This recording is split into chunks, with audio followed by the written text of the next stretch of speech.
WC27 Digital Now Center. This is Beyond the Forecast with your most accurate local meteorologists. Well, we say good morning, everybody. It is great to be with all of you here on this Tuesday morning. And much like yesterday, we're starting with some clouds and overcast skies.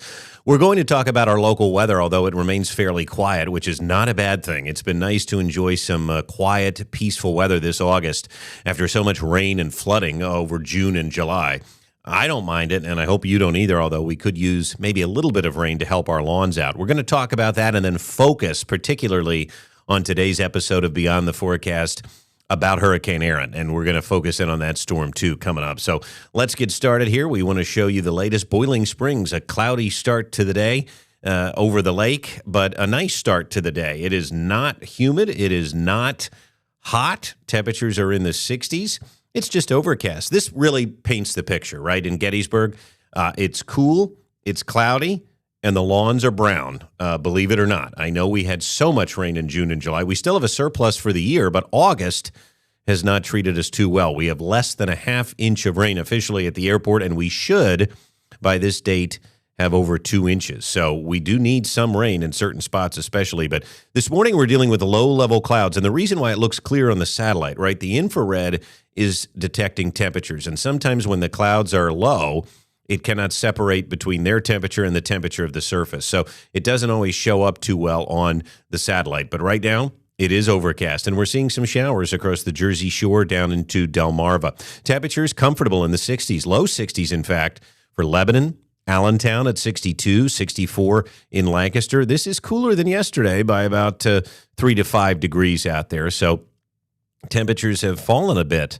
even since Monday, and dew points continue to be low as well. I said I wasn't sure if we could get dew points to actually drop into the 50s, and locally we did not. We're in the low 60s, but look at Philly. Look at New York City. Talk about some really dry air. 51, the dew point there. That is impressive, and for us, it's nice to get a break from those 70-degree-plus dew points because I was pulling my hair out. I mean, you talk about I got sick of emptying our dehumidifiers every day. They would just fill up after just a couple of hours, right? You know what I'm talking about. That moisture out there was intense. Now, the winds are not intense. The reason I'm showing this graphic, of course, is not to talk about wind speeds, but I do want to talk about wind direction, right? Coming in from the east, northeast, sometimes from the southeast, you can get a sense of where that wind direction is coming from right off the shore. And because of that, we have the clouds. Now, yesterday we were 10 degrees below normal. 75, the normal is 85. We had no rain yesterday. So that was, again, another plus. I know some of you really want the rain. Some of you need the rain. I was getting sick of the flooding and the nonsense. So I'm just fine that August has been dry. In fact, we're getting some peaks of sunshine over at Penn Medicine Park this morning. It looks nice. It's not bad. Now, we're going to be in the 70s again today, maybe a couple of degrees warmer. But I'm telling you what, 76, 77 degrees in late August, I'm not complaining. And I hope you are not complaining either. It is going to be cloudy mainly because of high pressure that is directing moisture from the Atlantic. And you think high pressure, you think sunshine and nice weather. Well, clockwise flow means we're getting our flow from the east-southeast. There is Hurricane Erin showing up on the screen.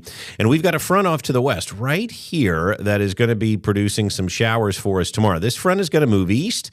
It's going to help to steer Erin east of the region.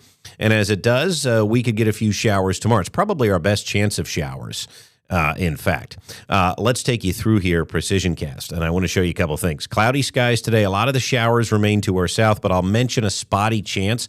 I think tomorrow the moisture increases from both sides of us. Now, I do want to point out there is sort of of an area of heavy rain up in the Poconos tomorrow through our northern tier and out over the Appalachians. You see that line I'm drawing on there? Just kind of watch that as we move into Wednesday evening and Wednesday night. It doesn't really move much. And I'll draw it again. Do you see how it kind of just stays north and west of us? That line is a focal point, it looks like, for some convergence with the stalled front and Erin sitting out in the Atlantic. So the question then becomes, that is a region where I've drawn that line that could see some heavier showers tomorrow and some stalled showers, and some of the rain may be enhanced in those areas. Most of us won't see much rain tomorrow, just a stray shower. Notice how that line stays put into Thursday morning. You see that? And I'm going to come back to that again. So Thursday morning is going to start dreary and cloudy. Then we start to get that push of drier air from the east behind Hurricane Erin. You see that? It's going to come in. It's going to clear out the clouds. We get sinking air from the coast, and I think by Thursday afternoon, late in the day, it's going to be really nice. And then Friday looks like the best day of the week. So temperatures are going to get capped in the 70s today. It is going to be below normal, okay? That's for sure. That's not changing. Tonight, we're in the 60s, comfortable sleeping weather, all good. And then as we look ahead into tomorrow, maybe a little warmer. Look at this. I mean, we're talking about highs nudging into the mid-80s for Baltimore, maybe getting to 80 in Chambersburg, and it may be just a little more humid tomorrow as that front starts to push in. Now, I do want to show you rainfall amounts. Again, not because I'm impressed with them, but just because I want to keep an eye. Let's draw that line on there. You can see right behind the banner some heavier rain up toward the Poconos, and then notice again how it kind of snakes north and west of our region with some heavier amounts perhaps over South Mountain, the Cumberland Plateau, those areas. I do want to keep an eye on that, and I want to show you something online here briefly because as we talk about tomorrow, I'm not the only one that has noticed this. In fact, the Weather Prediction Center has noticed it as well, and I want to point out what we mean by that in just a second. We're going to go and show you that because, as I said, just because we have this little bit of a boundary, right?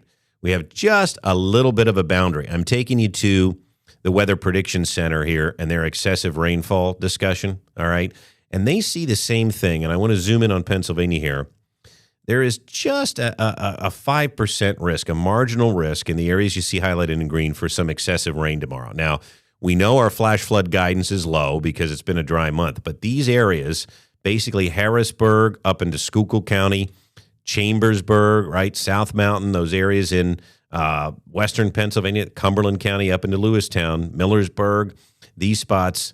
Notice it does not include the typical trouble spots of York and Lancaster counties for the most part, but they are noticing that through the day tomorrow, into tomorrow night and early Thursday, that green area, notice how similar it looks to the line that I drew on the maps. That green area may be in store for some heavier showers if that convergence line falls into place. So again, I'll take you back to our maps here. Notice where I have the convergence line drawn, very similar, right? A very similar area to where the Weather Prediction Service has drawn it. So that's just something to keep in mind, that there could be some areas north and west tomorrow that see some heavy rain into tomorrow night, and we're going to watch that closely. It really just depends on how this frontal boundary interacts with Erin, and that's something that we're just going to have to see play out tomorrow. I'm not overly concerned because we need the rain, but it is worth watching and mentioning. So the extended outlook shows dew points basically staying below 70 degrees for the extended forecast. We may turn a little bit more humid tomorrow, all right, here, and then again on Sunday with a few of those thunderstorms. But again, I think the real high humidity is out of here. Notice this image. Isn't this startling? We've got the frontal system on Thursday, and then we've got the hurricane. And again, I want to point out this hurricane, and what they do is they will often pull in sinking dry air around their backside. And so that's why by Thursday afternoon, most of the moisture is going to be shut off and we will turn drier. Notice on Friday, see what it's doing? It's pulling in that drier air behind it. And so Friday just looks like an awesome day. Friday's going to be great. And notice, too, how far offshore the hurricane is sitting. So we're in good shape Friday, and even Saturday now looks dry. But here comes another front for Sunday. So if you have weekend plans, and again, it's the weekend prior to school starting for many of you, Sunday would be a day to keep an eye out for storms that could stall into Monday. All right, let's talk tropics, and we are going to focus now on the hurricane. It is a Category 3 storm. It is weakened a bit overnight, but doesn't it look awesome on the satellite? I would not want to be in Hispaniola, Puerto Rico, Haiti, that area, Cuba. No thanks, because its outer bands are reaching the islands there. But this is a monster storm. It's very pretty to look at on the satellite. It's got winds of 115 miles an hour. Now, its pressure has gone up a bit within the last day, now at 955. The track hasn't deviated much. It'll weaken a bit to a Category 2, re-strengthen to a Category 3, have an impact, especially on the Carolina coastline, and then pull away from the coast by Friday into the weekend. So that's the good news here as we take a look at Erin. Now, I want to take a pause here and go to the Hurricane Prediction Center and their page. And we're going to do that. First, a close-up view of Erin. Look at this. It is a massive storm. Now, it does have some issues here. It is probably pulling in some drier air, and that's probably why it has weakened a bit. But when we look at the close-up view of the satellite, it's still very impressive. And this thing is a Category 3 storm, winds over 100 miles an hour. So let's go to the Hurricane Center here briefly, and we'll take this full screen. And I do want to point out just a couple of things. Notice, too, there are other disturbances behind Erin that do have the chance to form into a cyclone. Let's go to Erin because these are the key messages. And I do want to point out that from the National Hurricane Center, Erin is expected to produce life-threatening surf and rip currents along the beaches of the Bahamas, much of the east coast of the U.S., Bermuda, and Atlantic Canada during the next several days. So what does that mean? Well, let's look at storm surge, okay? And this is going to have an impact up and down the Carolina coastline. 3 to 4 feet of storm surge here coming over the next few days, likely tomorrow into Thursday for the Carolinas. So that's something to take very seriously. If you know anybody that's along the beaches there, they are likely going to be closed, but you don't want to be dealing with that. When it comes to rip currents, very high risk from Florida all the way up, okay, into the Jersey Shore and Long Island. Look at that. Most of the East Coast is going to be dealing with rip currents today, right through the end of the week. All right. Let's take a look now at our watches and warnings here. There is a tropical storm warning for parts of the Carolina coast. That's how close this thing will be. I mean, it is going to be sitting just offshore of the Carolinas. They will not get a direct hit, but it is going to be fierce. So again, you know anybody along the Outer Banks and parts of the Carolina coast, you need to let them know. Now, the good news here is the rain is going to stay east. We're not talking about a rain threat across the East Coast. This is going to be a storm surge, a rip current threat, and a tropical storm wind threat. The rains are going to stay to the east, which is good news. Same with the winds for the most part. Now, the reason that Carolina has tropical storm watches in place is because they're going to be on the outer edge of this storm with wind speeds, okay? So just a heads up on that. But the warning cone here essentially shows the same thing I just showed on our graphic system, that this is still going to be a major hurricane sitting just offshore of the Carolinas. One more thing to note here, before we continue with the extent, I do want to go back and I want to talk about the excessive rain threat that we mentioned here for tomorrow. Let's show you the latest high-res models to see what they have to say in terms of that threat. So this is going to be valid here tomorrow morning.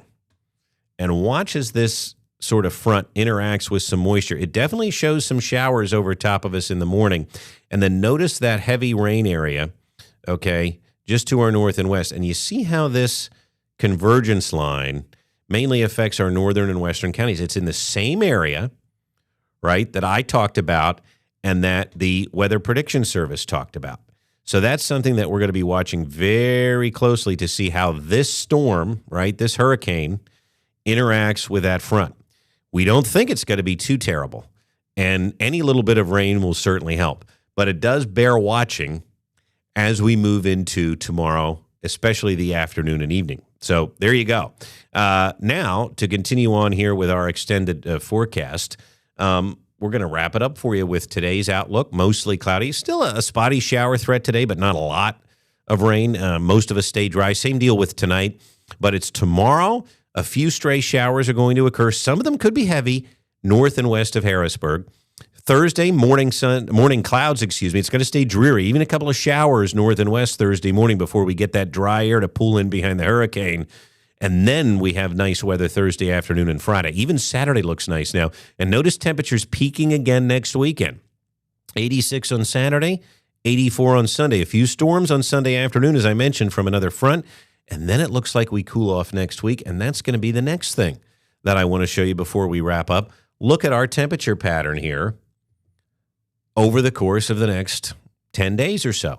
Again, low to mid-80s this weekend, and then we cool off again heading into next week. What does the Europeans say?